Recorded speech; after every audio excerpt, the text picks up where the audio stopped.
I'm John Losey, and this is the Living Life Juicy podcast. And this is where we explore how to be present and kind as we do great things. And the Living Life Juicy is a really poor translation of a verse from the Christian New Testament that where Jesus says that I've come that you might have life and live it abundant. I call that living juicy because it's like he's promising a way to live life where you just like biting into a peeled orange like an apple. And it's wonderful and it's full and it's really, really messy. And it's all those things. And I want to share a little bit about like some of the other things you see up on the screen right here are some of the other podcasts and services that we have. So if you look up here, this is the Growing People channel. That's where I put resources up for resources and thoughts and insights into how to grow people and organizations. And then down at the bottom over here, if I can get my fingers right, that's the Into Wisdom group, which is the business, and there's three aspects to it. I do consulting and coaching. I do publishing and help design curriculum for people. And then also new due to the pandemic is production. So I help people with virtual hybrid production, putting on events and conferences and things like that. If you want to find out more, you can go up to the top, this side. And if you click a picture of that QR code, it'll take you to more information. But want to talk a little bit about why we're here today. And I want to introduce you to a man named Alan Champkins, who is one of the blessings that I've experienced from the pandemic, because how else would I connect with somebody who our connection started in South Africa when he was in South Africa. And now, and we'll get into this, he's transitioned up to an amazing place. It's called the Ndubaluba Outdoor Centre in Zambia. So Alan, welcome, Alan. Glad you're here. And it's amazing what happened during the transition I was introduced to some amazing people like yourself, and I've really appreciated not only our conversations, but your posts on Facebook and in other places are thoughtful and insightful and bring in other resources. So I really appreciate that. So welcome. How are you doing today? John, it's really great to see you. I think I must start off by saying to you, thank you. I don't think any connection is a missed connection, but in the case of getting connected with you over the last 2 years or even longer, I think it's been a real blessing. And you've helped me in many ways and given me stuff to think about.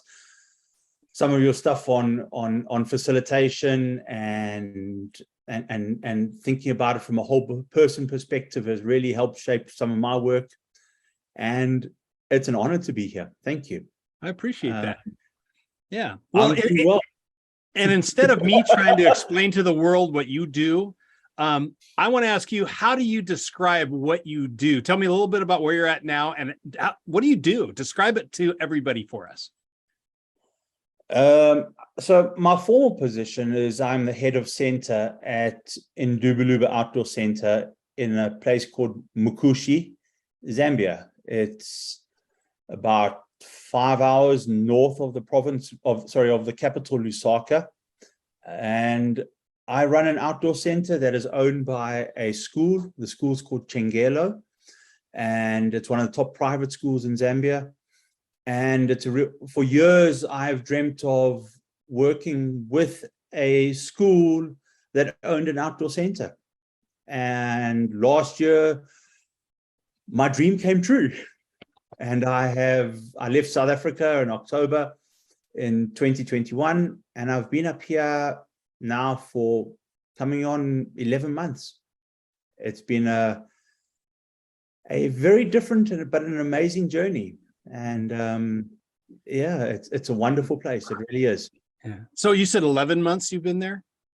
I think that's it now. Yes. Yeah, so you're just finishing up. My hands because it'll give away my maths abilities. Yeah, but I mean, this is just getting into one full cycle for you for this year. Yeah. Yes. And that's my guess is that you're just starting to figure out what's happening there. I very much so. I did a global leadership course with Christian Camping International over the last 2 years, and one of the presenters, Rob Ribby, he was talking about onboarding and how it can take up to 10 months to get properly onboarded. And I would say that I am finding my feet now. That's probably the best way to put it. The Dunning-Kruger effect has been perfected. Yeah, for those of you who don't know what the Dunning-Kruger effect is, basically the people who are least competent usually overestimate their competency. And the secret to fighting it is having that beginner's mindset, that idea that you step in, wherever you step into, no matter your experience, you've got more to learn. So absolutely. Yeah, it's so like, it's such a great reminder to me to step in with, be convicted and convinced of things, but hold on loosely, because when you get new information, you got to be able to change that perspective. Yeah, very much so. I mean, I think I got the job because of 17 or 18 years of experience in the industry and a number of qualifications. And I stepped in thinking, well, here we go. You know, I'm coming into a new position. My predecessor had been here for, I think it was 25 years or 27 years. Big shoes full. And he'd left an amazing legacy. His name was Richard Thompson. And I realized when I got here just how little I know about a new country and the way things work, and how different it is even from South Africa. Yeah, I think that's like, so when I do a lot of like training for coaches and master coaches and facilitators and stuff, and one of the markers that tells me that a coach or facilitator is ready to advance is when they go, wow, I know so little. And it's one of the most encouraging things, because first of all, it might seem discouraging to say, man, I don't know a whole bunch, but the encouraging part is, look at how much there is to explore. And so if you have an explorer mindset, if you're an outdoor person, or you're just adventurous, whether it's in the outdoors or in business, when you realize that there's so much more to what you're talking about, to me, that's like exciting. And that gets into some of this living life juicy mentality, which is, man, if there's more to explore, there's more adventure left. Oh, absolutely. Absolutely. I was thinking of how when we first arrived here, so the center itself is about 14 hectares in size, but about 60 or 70% of the programs and activities we do is actually offsite. Most of it is on our neighboring farms, and the farm that we are on is 7,000 hectares.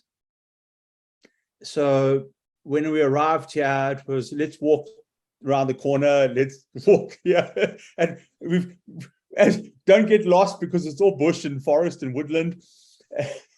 and as we've grown, so we've explored more and managed to figure out how to get back to places without getting too lost, getting our mindset orientated. And I think in many ways that's been the same as my journey even here with regards to the programs, the people, the systems, etc. is little forages out, finding myself comfortable, uncomfortable, pulling myself back into a safe space, going back out again. So you just remind me of, there's this American movie called The Mountain Men, which is about the explorers and the fur trappers who went into the Rocky Mountains in the United States. And there's a great line where they come across some settlers who are moving across the mountains. And the settlers say, hey, haven't you ever been lost? And the mountain man says, never lost. Mighty confused for a few years, but never lost. And that's, to me, is a great mindset, as we're working through our lives. You're never lost. You might be confused, but as they say, the road is made by walking.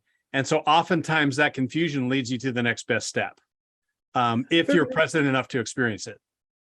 Very much so. And I think it also always goes back to, what is your foundation and what is your strength, and who are you and whose are you from a Christian perspective? Yeah. Because you've always got an anchor, and you can, it's great to lift the anchor up and move, but you've got a security which when you understand who you are and what you can do, that even when times get hard, when the honeymoon phase is over, you still got the grit and the resilience then to be able to say, no, I know I'm here for a purpose, and I'm in the right place, even though what I'm looking at emotionally at the moment doesn't feel like it. Yeah. And so that, I mean, I did a study one time on the word shalom or salam and the concept of peace. And it doesn't have anything to do with where you find yourself. It's all about your condition where you're at. And so I compared it to, if you're into bicycling, you have spokes on your tire. And when they're out of true, you can be riding on the smoothest surface in the world, but you feel out of balance. Whereas when you have your spokes accurately trued, so the tire stays center, you can be riding on a rough road and it's still manageable because of the condition of your spokes. And so shalom and salam is all about that peace that comes with your life being trued, like a really well-balanced bike tire. Very much so. And I think more than anything, I'm learning here, we talk about what we can control and what we can't control. And there's lots of things that I just have no control over in Zambia. I often, God's got a sense of humor in the places he takes me. And one of the things that I feel, one of my values is to be on time and to respond quickly to people and have people respond quickly back to me. Well, Zambia's perfected Africa time. Where it can take months for something to happen, and sometimes people just don't get back to you. And I find myself, but realizing that is, my response is my responsibility. And I can't control anyone else, but I can respond how I can. I'm responsible for how I respond, and I'm responsible for what I show them still in that. Do I allow my frustration to come through, or do I be gracious about it? Do I learn patience through it? Do I learn to just trust where actually there is no other thing to do but to trust? And that's where forcing my expectations and standards on others isn't fair. And Viktor Frankl's thing of that we can, our choice, and its secret is in our choicefulness. We can give up all of our other freedoms except for they can never take away your freedom to choose your response in any given situation. Exactly. And that comes with a pause. But before I want to get into, because you and I can chat like this all day long, but I want people to get to know you. And part of that is tell me about kind of, we'll call it an origin story, but what path led you to where you're at today? Tell me just some of what is in your past that got you to where you're at. I think I'm grateful to my parents for taking me to beautiful places.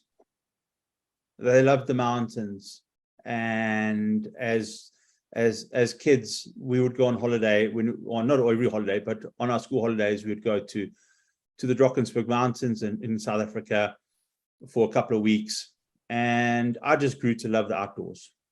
We lived in a city, but on holidays we went out into the mountains. And then when I was about 12 years old, I think it was 11, 12, I went to a school called Treverton in South Africa, which had a strong outdoor education focus.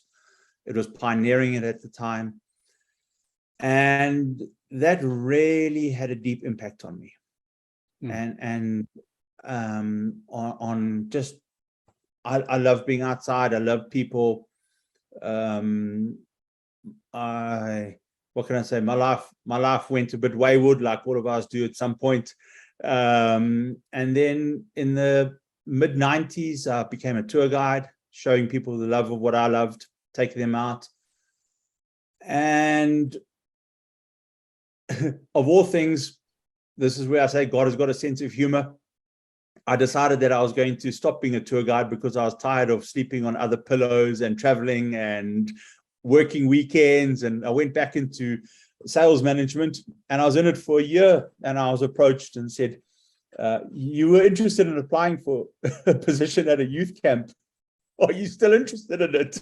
And I think 3 months later, I found myself working for Scripture Union in South Africa, running a camp called Glenhaven. And that was in beginning of 2004. And I've had a journey since then, working with young people outdoors, both as a head of center and as a program manager in KwaZulu-Natal and outside Cape Town. And as I said, over the years, I saw lots of people come and go. And I think that one of the weaknesses of the school camp industry or ministry, let's say, if you want to call it that, is that people are with you for a short time and then they leave, and you have very little influence in their lives again or see the fruit of your work. And I'd been for me, the model of Trevorton, where you had a school that was owned an outdoor center or ran outdoor programs, was the cherry on top of the cake. And there's very few like that in South Africa or in Southern Africa. And I'd heard about Ndubaluba in about 2017 or 2018. And there was an instructor position going, but with a family, we couldn't live off the instructor salary. And then during COVID, we'd made contact with Richard. In 2018, I think there was a Christian Camping Southern Africa conference, and Richard Thompson, who was then the head of Ndubaluba, came to South Africa, and we met and chatted at the conference. And then I saw the advert, and when was it? September 2020, I think it was, for Ndubaluba, for the head of center, saying he was leaving. But it was COVID, and outdoor centers and schools and that were either closed or in survival mode. Anyway, so I left it, and we were practically on limps at Simonsburg. And then in February last year, I can't remember if Richard got hold of me or I got hold of him, and we were discussing COVID protocols. And he said to me, "I'm surprised you haven't applied." And I went, "Yeah, but you know." What a compliment. That's a great compliment. We closed. And he said, "Well, you know, Ndubaluba is owned by Chengelo School, so 50% of our income comes from the school. And because it's owned by a school, when the school's open, we can continue to operate. If you're interested, you've got 2 weeks before the closing date." Make it happen. So it happened. We made it happen. And go ahead. I'm sorry. No. So I went through the process. I applied. We were shortlisted. We came up in late March for an interview. I came up to visit, looked at the place, had my interviews, and was offered the position. Came back to South Africa, chatted to my wife, and it was weird. We'd never ever considered going to Zambia. It was, you know, if we were going to go anywhere else in the world, we would go to first world. Yeah. So tell me this. Tell me about, so you're now head of center. Explain to us what you do. What is your job? I can try to describe it, but you're the expert. What is it that head of center does at this outdoor center in Ndubaluba? It has big shoulders. So everything is what you're saying, like most camps. Not entirely. So we are, the ultimate responsibility falls between myself and then the head of the school, of Chengelo School. So as head of center, I sit on senior leadership for Chengelo School, so I have an influence at the school itself. But my job here really is to oversee the whole site. I have an amazing team. I have a site officer, Joffrey. He's in charge of the catering and the site. I have a senior instructor, Joshua, who looks after all the instructors. My job is about 25% of my time is actually running programs and on the programs, and about 75% of it is either involved in the school and running and senior management at the school and admin here, I suppose, directing, casting vision, equipping, training, sometimes ordering t-shirts. Oh yeah. Yeah. So I am, it's different from where I was before, where you had to be a jack of all trades and sometimes a master of none. Here I have an incredibly capable team underneath me, Yeah. which is an absolute blessing. And my job is to steer the ship properly and make sure that it's functional and it's got a vision and it's going places and it's making an impact. So that is that leadership function, not 25% around programming and the rest around leadership and strategy and organization. Is that a big change for you from where you were at in South Africa? Well, yes and no. So when I was with Scripture Union as camp director, I was involved in everything. I ran the programs, I fixed the tap sometimes, I did the admin, I did the leadership, I did the spiritual side. Then when I was at Simonsburg Christian Center, I wanted to specialize just in the programs. And so I was a program manager. I was there for 11 years, 10 years, 11 years. And I just did the programs and getting facilitators and instructors and that. And I see it here as bringing the two that I've done in the past back together into one. Yeah. So I think that's probably the best way to put it. Yeah. And I think, at least in my experience, there are times when I was the jack of all trades, master of none, because everything fell under my purview, especially if you're like in the camping world. That describes most small and medium-sized camp directors, where Very you're much so. doing everything and you have a capable staff, but it's just not enough.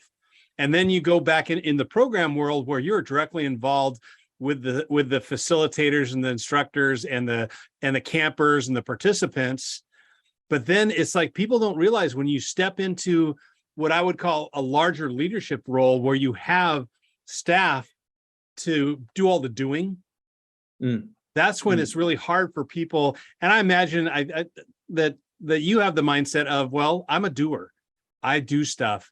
And to step back and trust your staff to do it, because you might be even better at them, but because you're so spread out, you can't perform at your highest level because you're doing you would have to do so many different things. So you've got to step back, and especially when you have a quality staff, and let them do their thing and let them own it so that you can steer the ship, like you said. Yeah, very much so. And I think it's been one of my challenges here is I came in with lots of ideas and only to find that actually I need to take a step back. And one of the things is, like example with the programs, is we run a massive variety of programs here, both on-site and off-site, and many of them to places that I haven't even been yet. So there's no ways that I could say I'm going to take over from somebody in an instructor position. And certainly from my senior instructor position, he's got more technical skills than I do. So I wouldn't even want to, tread on his toes and say, listen, I'm better than you because he's an incredibly capable person. And so for me, it's been both actually, Alan, yes, cast the vision, set the direction, put the sails to the ship, but be very careful how you do it. And at the same time, empower others to be able to do the work that they are doing. I think there's a myth in leadership that the leader has to be better than everybody else at their jobs. And I think you're in a situation of leading experts is a whole different thing, because what you need to do is honor and acknowledge their expertise and get rid of the obstacles that are keeping them from their top performance. And too often we don't even think about the obstacles we're laying down in front of our experts. And even if you are a co-expert in those things, your job in leadership is to remove barriers, not to create more or not to bring them back in. Yeah, and I see often my job is to equip others to be able to do their work properly. Yeah, my job is not to be the person who charges ahead and and says, follow me anymore. My job is to say, actually, this is how, let me equip you to be able to do your work. Let me create the circumstances and the environment where you are happy to be able to say, actually, my boss trusts me and my boss believes in me, and therefore I'm able to give my best. Yeah. As long as you painted that clear vision, that you paint the target and allow them the expertise to shoot all at the same place. As long as you, and that part of a big responsibility and leadership is getting people to all shoot for the same target. And that's when you know everybody's working towards the same thing, then people are really going to work together. They'll give each other the benefit of the doubt if they know that they're all working towards the same outcomes. Now they can apply their expertise to get to that outcome. Even if I don't understand what they're doing, I know that their heart is in achieving that outcome. Yeah, for me, I agree with what you're saying. At the same time, because I've only been here for a short time, I'm still in the process of formulating that outcome. Yeah. So it's been a case of, actually, how can I support you to do your job at the moment with the transition? Yeah. One of the challenges that I realized when I arrived here was that we had, I think it was 5 major staff changes in my coming and others leaving, and some of them were in senior leadership. And so it was quite a thing to be able to just build people's confidence in me again, and in that change that's gone through, and to be able to say, you guys, actually, there's been 5 people that have either moved or come on in senior positions in the last 3 months. And it's let's settle the ship and let's steer it again. Yeah, it's a great, I mean, that transition right now, that unsettledness is a great opportunity to reaffirm and redefine the vision of where the school's going. And that doesn't happen with somebody walking in and just saying, here's where we're going. I commend you on your wisdom to hold back on casting vision before you understand the context in which you're casting. I mean, you got to figure out where they've been and where they're going, and make sure that it's an arc rather than a left turn. You know, it's connected. Don't think I've got it right. Because I say, one of my biggest assets is to be able to open my mouth and put my foot in it. Well, but again, failure is just your opportunity to find out where your next best step in growth is. Very much. If you don't put your foot in your mouth, you don't know what's wrong to say. Exactly. And one of the first things that I said when I got here, at the first staff meeting we had with everyone, I said, I'm not Richard Thompson. I'm not your former boss. I'm Alan. And Richard had left a month before I arrived, just due to circumstances of work permits and a few other things. So I said, actually, I'm coming in here completely green about the ears. There's a good thing to it, in that I don't know all the systems that he had in place. And there's a bad thing to it, that I don't know all the systems he had in place. Right. Yeah. So please understand, I'm not him, I'm Alan.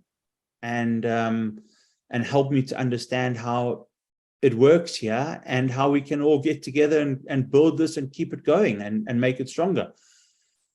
And it was about 3 months after that one of the staff came up to me and said, there was one thing that you said that stood out to us the most, was you're not the same person. And that really helped us to understand you. Yeah. Yeah. So I know, I mean, this is a huge transition. It's very adventurous in the midst of COVID, going to a whole new country and in a role that had a very strong leader beforehand. But thinking back over your entire life, not just professional career, but what do you think was your biggest and most substantial transition? And what were some of the things that helped you navigate it? I think my biggest single transition was moving into the outdoor education, Christian camping industry. I would like to credit my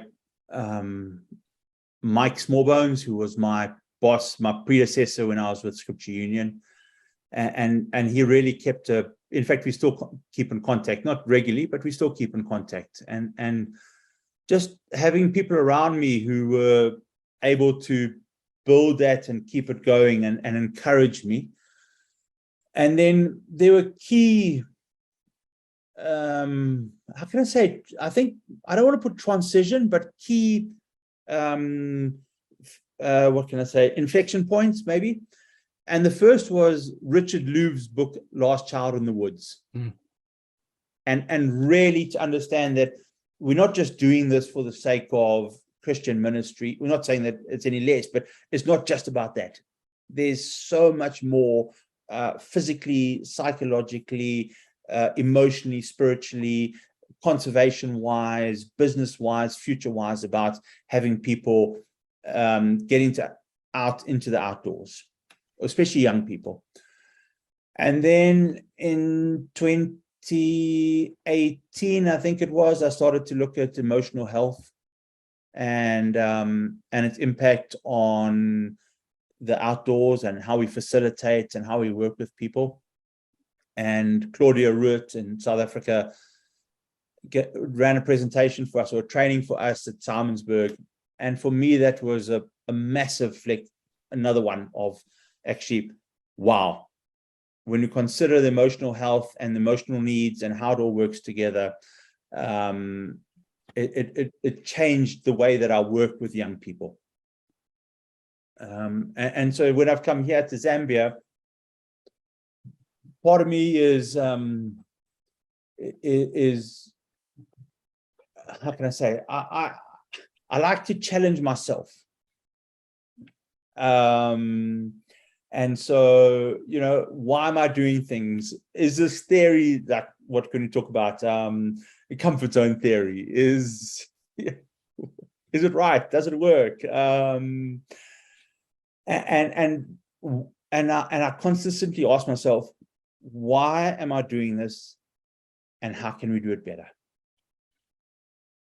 And that's what I've come through now, is why am I doing this, and how can I do it better? Why am I running a center, and how can we run it better? And I think sorry? I was going to say, and that's so important for everybody to, one of my biggest influence the last couple of years is a guy named Todd Bolsinger, who wrote a book called Canoeing the Mountains, which is about leadership. It's about the Lewis and Clark expedition that explored the brand new territory in North America for the U.S. And they thought they'd be canoeing across the continent when really they ran out of water and then it turned into mountaineers. So what is it like to lead off the map? He also wrote a book called Tempered Resilience, which is masterful use of the metaphor of blacksmithing and forging for resilience and leadership. And one of the things that he says is that, leadership, any leadership worthy of the name, is about change. Because if you're not leading change, you're not leading, you might be managing or caretaking. And so when you're talking about that, having that mindset of, man, what's next? And as soon as I stop looking about, if you think that you're done, okay, we're set, we're good, then immediately you're starting to fall behind because leadership is leading change. Absolutely. And I read something just the other day, and the person was talking about, it's not change that people fear, it's the transition that they fear. Because change is a constant, not a constant, things always change, but it's how do we adapt to the transition from one change to the next. And so, we talk about change management, but I think maybe it needs to be transition management. Well, and the idea is that you talk with people and oftentimes they say, oh, no, I love change. Change is what I'm all about. However, as long as they're in charge of the change or guiding the change, they love it. But as soon as it's outside of their control, which you hit earlier on, one of the biggest things the pandemic did was remind us that we're not in control. And it's how you handle loss of control or loss of the illusion of control, and how you handle that influence.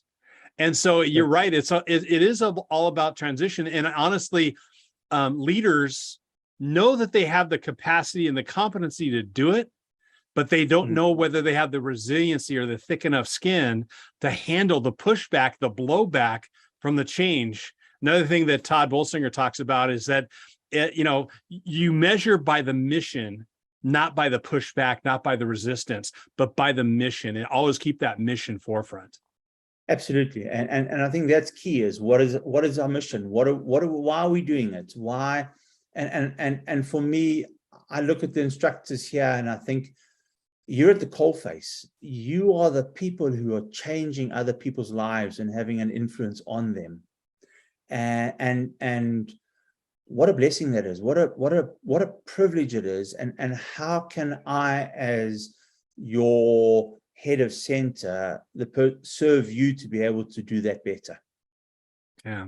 So when I train people in facilitation skills, I remind them is from my perspective, we do not facilitate experiences. Because if that were the case, facilitate means to make easy. And I think the last thing we do in adventure and outdoor programming is make things easy. What we do try and facilitate is growth and learning, but we design experiences where that can happen. And whether you are the overall designer of the program or you're in the moment with that group, you're designing and managing an experience to make growth and learning easier for the group and for the individuals. Very much so. And that's what we must never forget. And one of the things that I've come to realize is, is actually sometimes people change best when they're in their comfort zone. Well, that whole comfort zone theory, reality is you can't change when you're outside your comfort zone.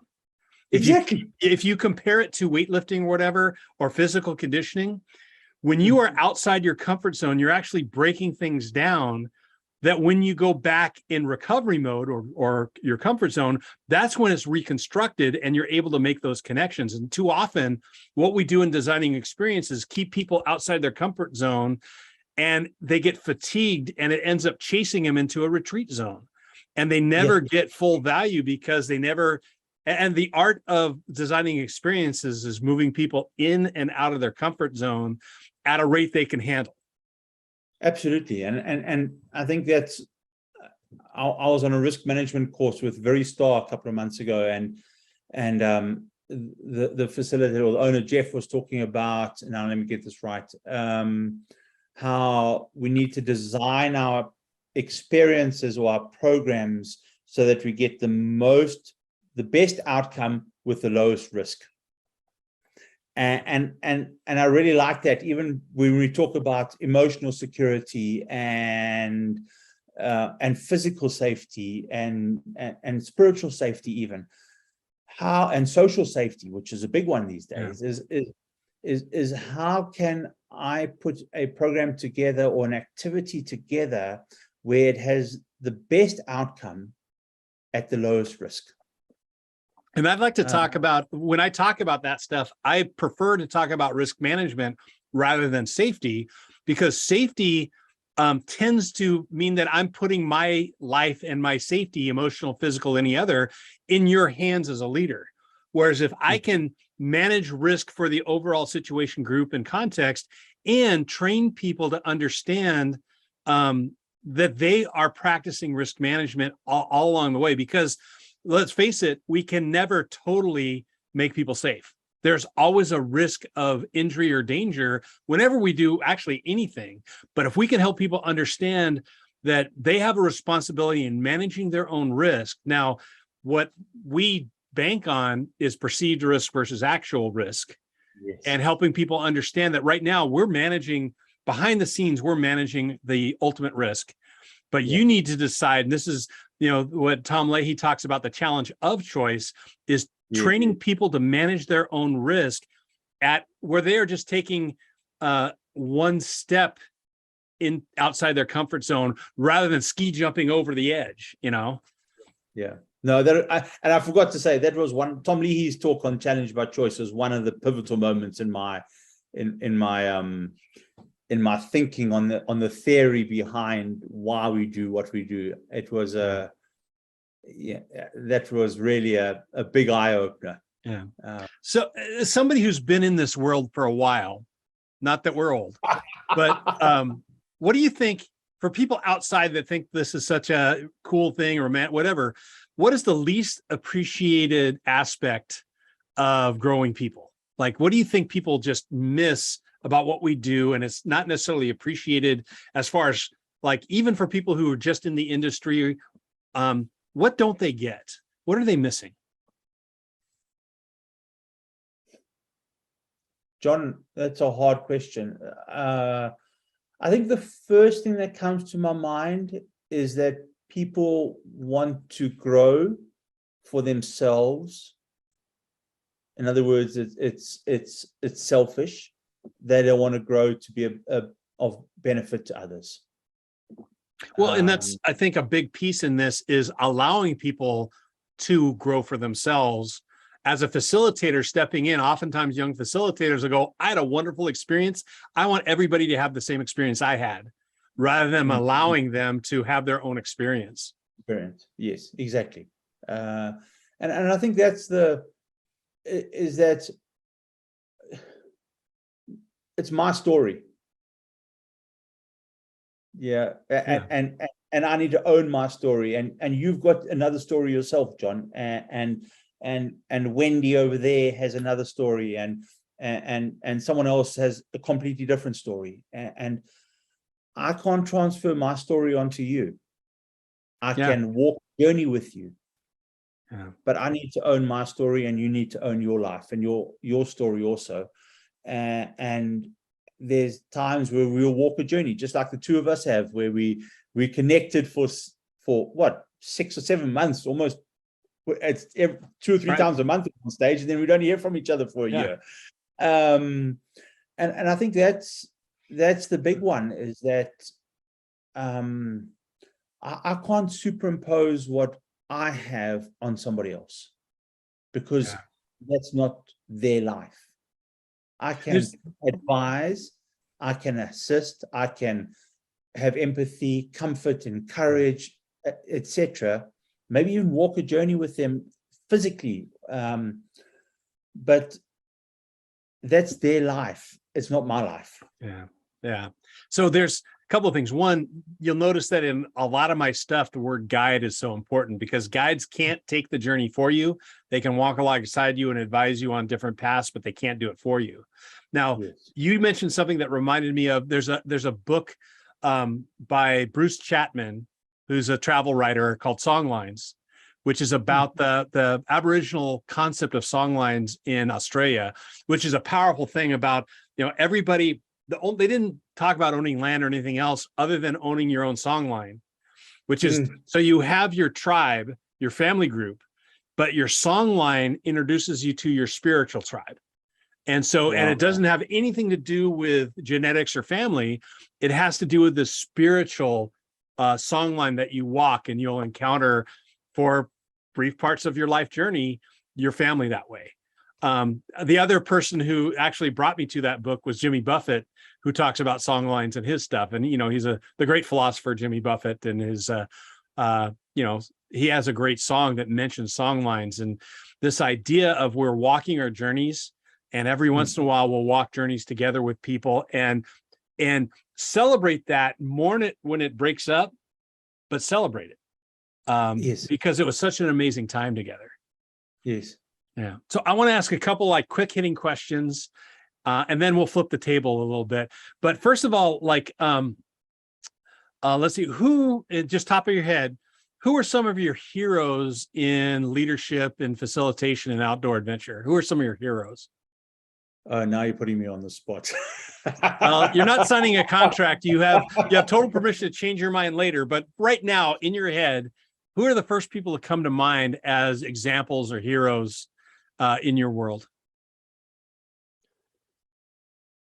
Wow. I think in South Africa, I have a tremendous amount of respect for a gentleman by the name of Peter Snyman, who really has shifted boundaries in the way that the whole person is facilitated, and has even gone out on his own to start doing training and getting people accredited in his own institution or part of an institution. I have really enjoyed connecting with a group from Australia called Inside the Outhouse. Yeah, I know those guys. I've loved it. It's just down to earth, have a laugh, be serious, have every second week meet up with people and chat about various ideas. I haven't met Tom Leahy in person, but as I said, I've found his stuff amazing. Who else? Wow.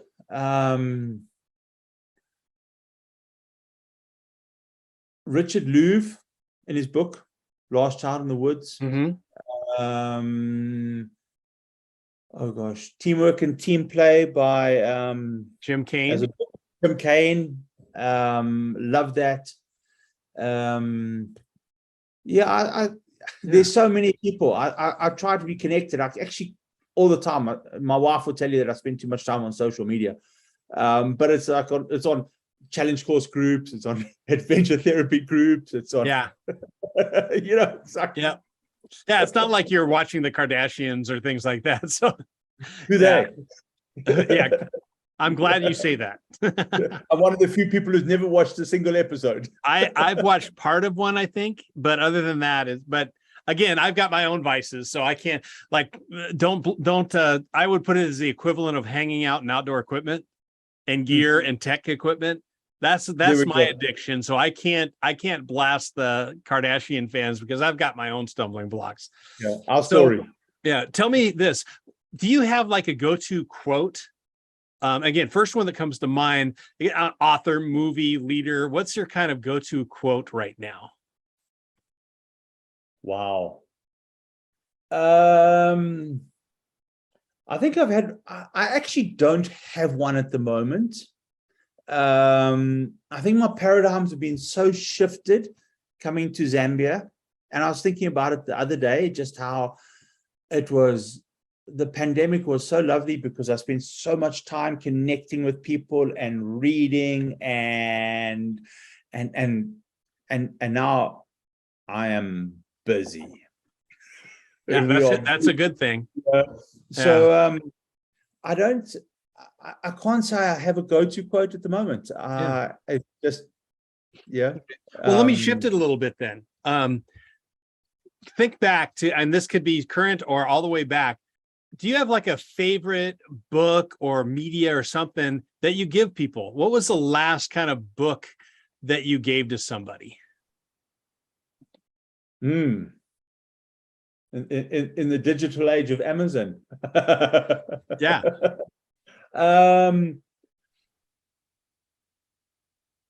Wow. Well, it sounds like one of the ones that you recommend a lot is the outdoor. Richard Louv. Yeah, would be one that I gave away some time ago. That would definitely be one of them, and recommended a number of times. Can you say that? What's the title of that book again? Last Child in the Woods. Okay. By Richard Louv, Louv. Great. I'll make sure to put that into reference stuff.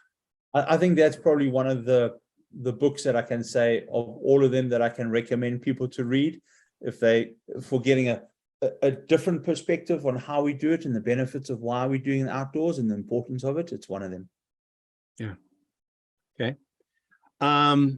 Yeah. So now let me switch the turn the tables a little bit here, and I'll give you a chance to take a breath as I talk a little bit about it. I want to give you a chance to interview me really quickly. So what are you curious about? I'm going to give you 3 questions where Alan takes over Living Life Juicy and asks John 3 questions that you're curious about. And I'll try and give, I can't promise I'll answer the question, but I'll give you a response at the very least. Okay. I won't ask you favorite quotes or favorite books. What I'm going to ask you is, what do you miss most about shifting back to in-person compared to virtual during the pandemic? I think you hit it on the head. During the pandemic. First of all, I stepped into the pandemic with a little bit of a head start because I'd been in the virtual world for a decade leading up to it. And all my world got erased, which was tragic. 2020, March of 2020, I had a full schedule go for all of 2020 and I was shifting my business. It was all gone. And after I mourned that, and after I woes me, I thought, man, I've got stuff that people need, because I've been in, I was in GoToMeeting, I was into WebEx, I was into Google Meets, and then I landed on Zoom. And so I knew a little bit about Zoom. I had started to put together, I'd failed miserably when I worked at a large corporate university. We were moving towards webinars and we really sucked at it. So we had a decade to figure that out. So I had a lot of insight from there. I had time. I just started saying, hey, who wants to play in Zoom, or who wants to play in whatever platform? And I met people from all over the world. I still remember the first week of the lockdown from the pandemic, I opened up my Zoom room and a law student in Saudi Arabia, no connection at all. He was in his dorm and we had an amazing conversation, just talking about what life in America was like and like where we were going. And it was him just reaching out saying, I want to connect with somebody because I'm not connecting with anybody right now. But the fact of the matter is, over the pandemic, I met people like you. I knew Jim Keen from beforehand, but we'd be together once a year, maybe. And then we were like seeing each other every other week. Or twice a week sometimes. And then same with Tom Leahy and Dan Miller and these other people who from all over the world and all over the country, I was in constant contact with, and we built up great relationships. One other thing that came out of the pandemic was what we call the Kinda Book Club, where there's a group of 4 of us that get together and we've gone through a bunch of different books, because we end up so much, we might start with a book, but then it gets into our lives. And it was a wonderful experience. And this summer in particular, I really felt the loss as everybody went back to their busy lives. And I was missing those connections. And that's what I missed the most. It's great to bring back that in person and the special things that happen as far as building connection. I know that there's some people out there that say, wow, virtual's awesome. We can get everything that we need done virtually. I'm like, well, it's more powerful than we think, but we still need to connect with people in person in the same room at times. We just have to make sure that we get full value out of those interactions. Yeah, very much so. I actually loved the pandemic. In that sense of view, I didn't like being stuck inside and not being lockdowns and not being able to work and that concern. But I think I connected with more people that inspired me in a year and a half, or in a year in particular, than I had in a decade before. And I hope we don't, and I'm working towards this, I hope we don't drop everything we learned over the pandemic just because we can go back to in person. But man, there were so many valuable lessons in that. Very much so. Yeah. And I find myself now, it's so busy in person that I've neglected or haven't had time for the virtual. Well, and so the connections that you built up, you're now losing. Yeah. But again, it's that songlines concept. Absolutely. And also I think learning, and this is a big thing from right now, the concept of margins. In that margins are where the creativity happens. Margin is where the restoration happens. And in a book, the margins is where you write your own thoughts. And the problem with, and oftentimes if the book content goes all the way to the edges, if something goes wrong, you have no margin for error. And the idea is reframing how we use our margins now. Yeah, very much so. Very much so. And adapting both. Yeah. So question number 2. Question number 2. I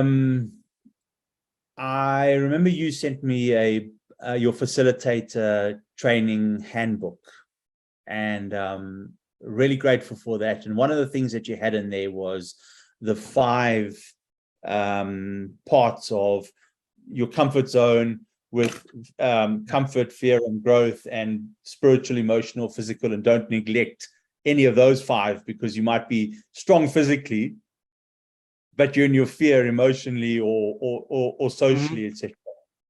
What would you change in that document after writing it now, and why? I think it's not so much that particular model, because I think it's a really helpful entry point for that concept of wellness and wholeness. I think I would put more like, once that's out there, and I love, there's an exercise, and I'm trying to find it, but this idea of when you overlay the comfort zone model with the comfort zone, growth zone, retreat zone. I actually add another one in the middle there that's called the don't waste my time zone, where you're boring people so much that it looks like they're in retreat. But then I overlay that with the wellness wheel or wellness concept. Yes. And I think that in and of itself, creating those two things together is so helpful. And when I train facilitators, I would spend more time emphasizing the importance of understanding the different comfort zones and what it looks like. So when you're talking about like emotional, outside your emotional comfort zone or emotional trauma, all that kind of stuff, that feeds into how you as a facilitator deal with that. You don't meet them in the emotional trauma.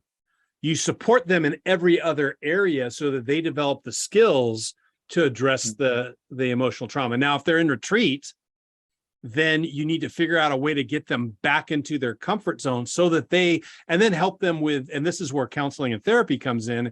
What we do is therapeutic, but it's not therapy. Yes. And what we can do is, so if they're having, let's say they're having physical challenges, it's not about us solving the physical challenges. It's us supporting them in their emotional, intellectual, spiritual areas, in social areas. We support them there so that they have the capacity to address their challenges. And I think offering that perspective around it's both about the comfort zone model. And again, there's nothing magic about your comfort zone model or your wellness model. It's getting in your brain as a facilitator, as somebody who purports to impact people's lives, that what they're facing right now isn't what you faced in the same situation. And your job is to be present and kind as they're facing these challenges. And it's not about you solving the challenge for them. You let them walk and generate their story. And the danger is, too often what we do when we solve problems for people is we create a dependence, almost an addiction on external factors to solve our problems. And that's not what we should be about. So and that's a great question. And what would I change on that? It wouldn't necessarily be the model itself. It would be how I take it deeper. I'm a big believer that models, I collect models and no model fits reality. But if I can switch things around and have it be a great entry point for understanding something, it's what you take past it. That's what I guess I'm saying. Okay, lovely. No, I agree with you on that one. Thank you. Okay, then last one. Ooh. I'm an advocate for outdoor learning, outdoor education, Christian adventure learning. I see on many groups, particularly in the US, that there's that has been a really challenging year for many young people, particularly parents and camps, with numbers declining, with people not having so much interest in the outdoors as much as they did before, for whatever reason, and also parents really getting not just helicopter parents now, as in, I don't want to even let my child out of the sight. Everything has to happen. I need to be constantly informed, which restricts freedom, restricts growth, and in some ways is a threat to the whole let's create managed risk and and perceived risk rather than physical risk to help you to grow and experience new things in the outdoors. What is your advice on how to continue to grow the industry and to keep it as something that we believe is important? Yeah, I think that's a huge challenge. And I think the response is feeling a loss of control. A lot of people respond by trying to grab more control, even though it's illusion. They try and control more. So I think a big part of it is it actually goes across the board. It's this concept. It's not about time management or energy management. It's about self-awareness and self-management for the parents to understand what's going on, become aware of these stories they don't realize they're telling themselves about reality. And the idea that there's so many things that we're not aware of, these stories that impact our behavior, and we don't even realize it. So I think the first piece is raising these stories to consciousness, and helping everybody, not just parents, but kids and employees and lots of different places, to raise these unconscious stories to an awareness level, because you can't manage something you're not aware of. So if we can help, and it's not like your salespeople are doing therapy on people, and that's not the case. I think it's about how you are present in the industry and in the world, and how you represent yourself.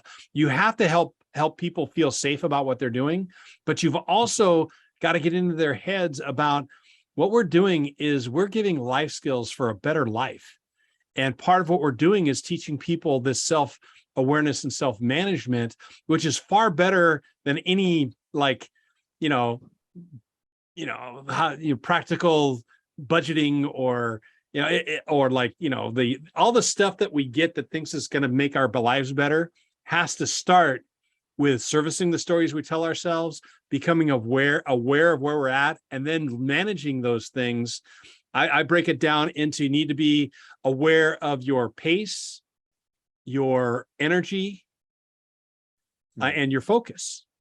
Those three things are like a graphic equalizer that when you step in, you can manage your life better when you understand where you're at and what's needed in any context. Now, for parents looking at the possibility or exploring outdoor and adventure stuff, it's a matter of realizing that you're trying to control something that's out of your control, and you're reinforcing a myth about it. And helping people understand hey, you can't control your child's life, even when they're just going off to elementary school. You've got to equip them to be able to handle the things at their depth. And the best way to do it is to send them on an adventure, whether it's in the outdoors in the wilderness, or how you view school. View school as an adventure, and you give them the tools to navigate that adventure with the support that they need. So there's no easy fix on that. It's going to take some time. And we do find ourselves, at least in the world of camping and education, we find ourselves with a new mindset around the parents and the kids that are stepping into our world. Yeah, it is a challenge, isn't it? Yeah. But for me, it just raises the level of saying we really need to prove to people, one, we are excellent at what we do. Secondly, that we have a good safety record, and thirdly, that we do care, and we do try our best to make a difference, a positive impact in people's lives, and that impact will carry on. It's not so much about the certificate; it's about the character. Well, and it's the old value proposition and a brand new one, which is, yes, it's fun.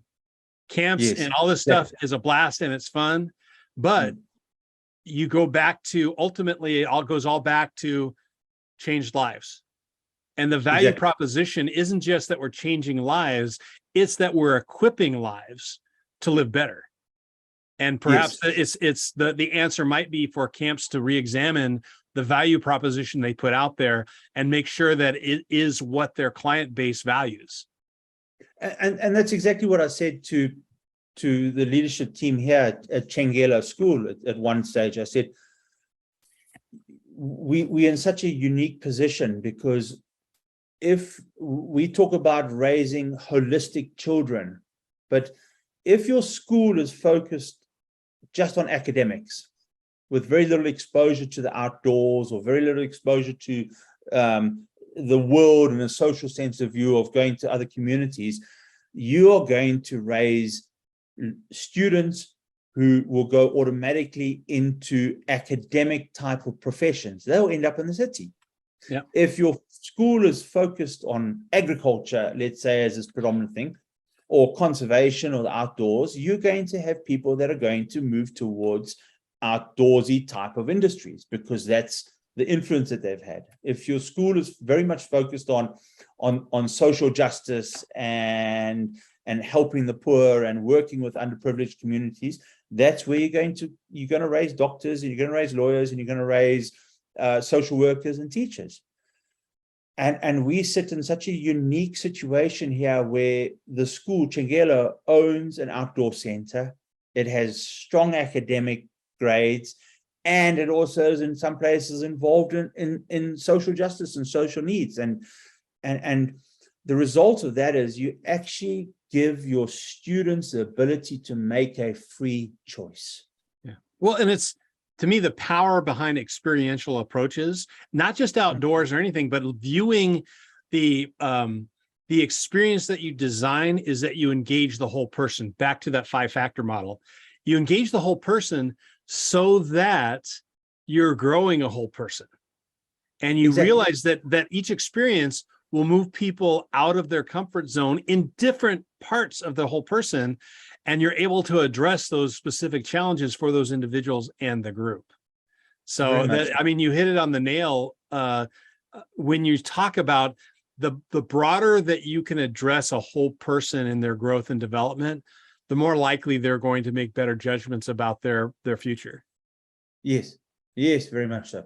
Yeah, very much. So Alan, I want to thank you so much for spending this time with us. We're running out of time. I appreciate your questions of me, and I really appreciate your responses. So thank you very much. And I want to invite everybody to check out the Living Life Juicy and the Growing People channel. See if there might be some stuff for you. I'm totally interested in interviewing people who are living life juicy, who are being present and kind as they do great things. So if you have any suggestions, please drop in the comments on any of the channels. Love to do it. Thank you for watching, and I look forward to the next time we go live and live life juicy.